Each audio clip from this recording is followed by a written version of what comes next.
Imagine this. You want to change your tires of your E39. You jack up the car with your car jack. What's poppin'? But it doesn't jack up at all. Much rather, the car jack arm just sinks inside the car body. What the hell? We need to fix that.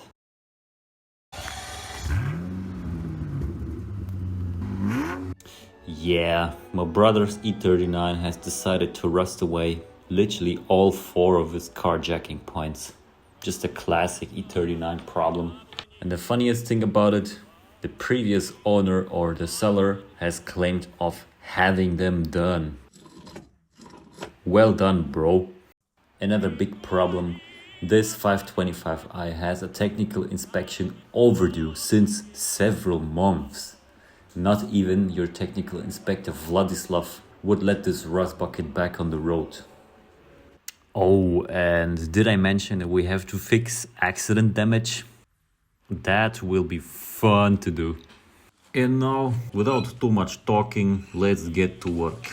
First, jack up the car. Since the rear jack points are unstable and literally bend away when you put weight on them, we need to help ourselves with an additional piece of wood, always going back to nature. The best option I found for the car jacks to hold the car is the rear subframe. We will check the stability later. The front jack points seemed structurally fine to use them, so why not? In the front, I found these frame rails as a reliable support for the car jack stands. That rail I'm showing you is a load-bearing part of the underbody, consisting of multiple layers of sheet metal. You can hear it by knocking on it. As a comparison, knocking against single-layered sheet metal. Check if the car stands firm by heavily shaking it. If it falls, you've done a bad job.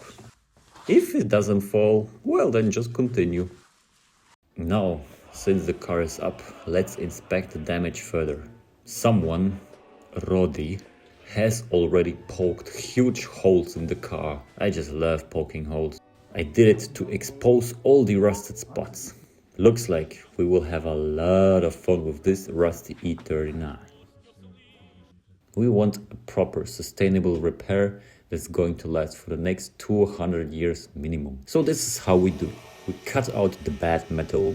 We copy paste the hole to the good metal. We weld in good metal. We grind off the welds. We solder the weld. We grind the solder. And of course, all the small steps in between. But bro is friendly enough to already buy pre-shaped metal. That will save us the metal shaping work big time. Let's begin by disconnecting and removing the battery, as it might get damaged during welding.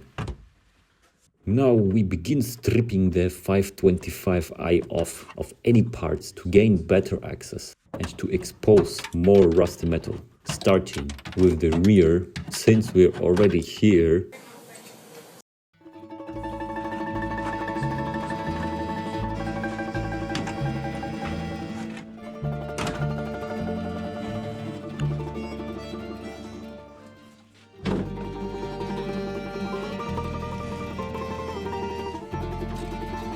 Gained access to the rear bumper bolts. Unscrew them. Remove the rear bumper. The more I look at this E39, the more I think that it managed to collect all the typical E39 rust spots. What do you think?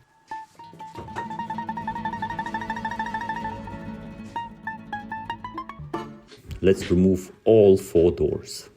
First, the screws on the door hinges, then the pin on the door brake. Now you have more space to remove the damn door connector. Many men wish death upon me, blood in my eye, dog, and I can't see. And now we can remove the whole door and store it somewhere. Oh, and we have an angry visitor asking why are we not done with the car yet. We're trying, man. And this is what I mean when I say removing parts is exposing hidden rust spots. Time has come to remove the fenders.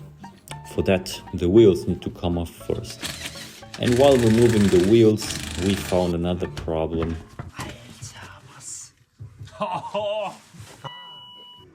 Okay, ich muss zum Spur einstellen. Bro needs a wheel alignment too, and the other side looks similar.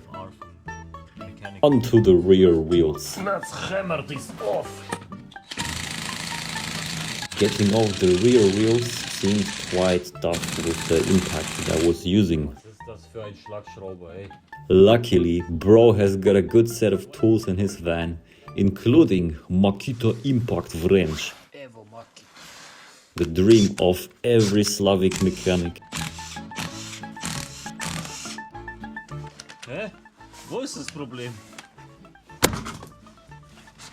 As you can see, my brother's Makita DTV 700 has no problem removing stuck wheel bolts. Smooth as butter, I must say.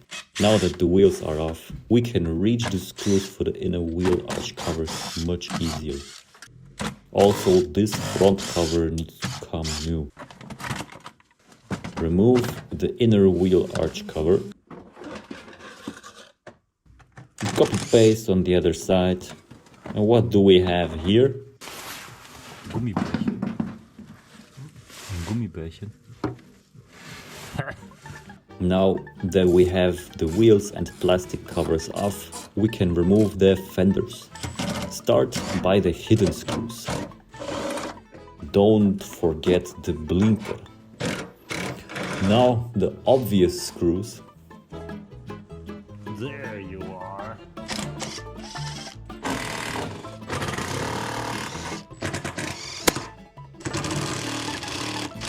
And you also need to loosen the hood mounts to remove the fender. To finally just pull off the fender like that.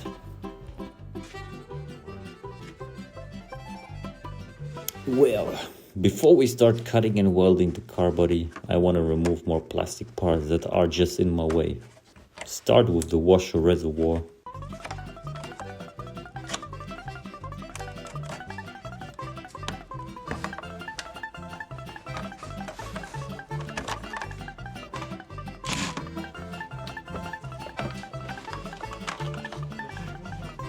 Door sills.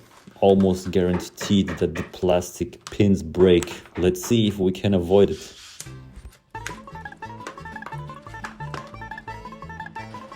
Oh my gosh! A success! Remove them damage free. Can we make it in the back too?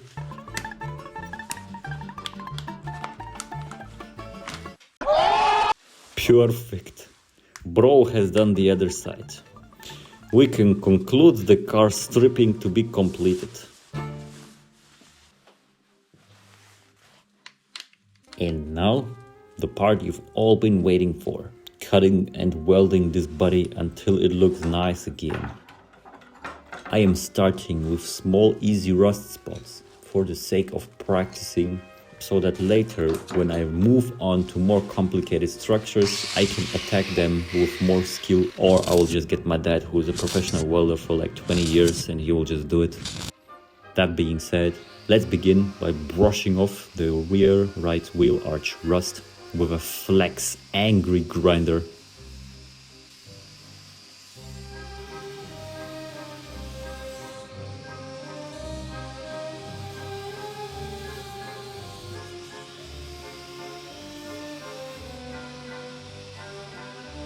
Make sure to brush around the rusted spots to expose more rusty material, and stuff like surface rust I just brush off and reseal it.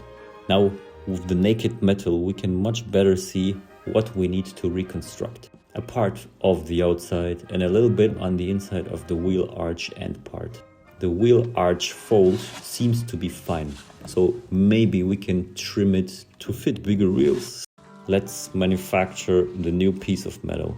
For this we need to make a paper template that we then can apply to the fresh metal. Since I have dirty gloves, I can use them perfectly to draw the lines on the paper. It's the Slavic ingenuity. But also, I am marking the approximate area to cut. Think about leaving a bit more so that you always have spare material. It's easier to cut something off rather than add metal to your metal. My brother was friendly enough to buy sheet metal for the repairs.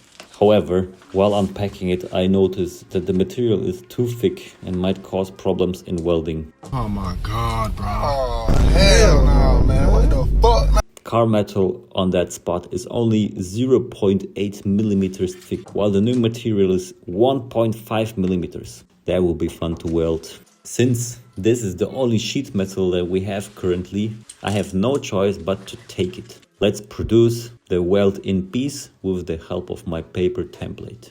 I'm scratching in the shape of my piece with a knife. Nice. The metal is too thick for my shears. Hence, we need to use the angry grinder to cut out the piece. Fits perfectly because I'm angry. Redrawing the edge of the piece plus the bending line. Now, onto my special $10,000 bending machine. I wish.